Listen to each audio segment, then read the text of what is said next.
سکون قلب کی تلاش کا آخری مقام ذکر الہی ہے۔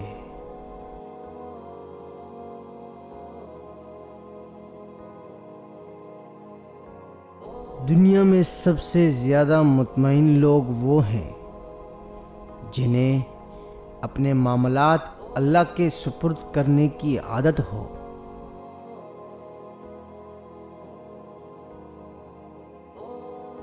یہ جو تمہارا نفس ہے، تم اگر اس کو خیر میں مصروف نہیں کر لیتے تو یہ تمہیں شر میں مصروف کر لے گا۔